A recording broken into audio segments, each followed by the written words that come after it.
Draw করলেই ইতিহাস, হারলেই শূন্যতা। শেষ বাঁশি বাজতে এখনো সময় আছে, কিন্তু উত্তেজনার পারদ এখনই ছুঁয়েছে তুঙ্গে। কিংস অ্যারেনা প্রস্তুত, সন্ধ্যা 7টায় নামছে লাল সবুজ। প্রতিপক্ষ সেই চিরচেনা প্রতিদ্বন্দ্বী নেপাল। সমীকরণ একেবারে সোজা, ড্র করলেই বাংলাদেশ চ্যাম্পিয়ন। কিন্তু হারলেই শিরোপা যাবে কাঠমান্ডুতে, ছিটকে পড়বে স্বাগতিকরা শুধুমাত্র গোল ব্যবধানের কারণে। 5 ম্যাচে 5 জয়, তবুও নিশ্চিত নয় শিরোপা। ঘরের মাঠে দাপট দেখিয়ে এসেছে বাংলাদেশের মেয়েরা। তৃষ্ণা, আফিদা, শান্তিরা করেছেন গোল উৎসব, তবু এখনও ট্রফি ছোঁয়া যায়নি। নেপালও 4 ম্যাচে 4 জয় তুলে রেখেছে আশার প্রদীপ। তাই শেষ ম্যাচে ফয়সালা, 1 পয়েন্ট পেলেই ট্রফি লাল সবুজের হাতে। দুই দলের প্রথম দেখায় যা ঘটেছিল তা এখনো টাটকা।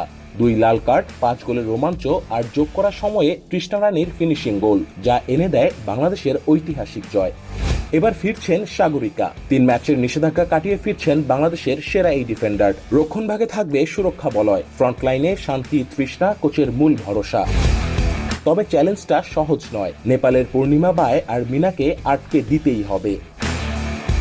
টানা ম্যাচের ধকলে অনুশীলনের সুযোগ মেলেনি, তবে খেলোয়াড়রা সেরা প্রস্তুতি নিয়েই নামবে মাঠে।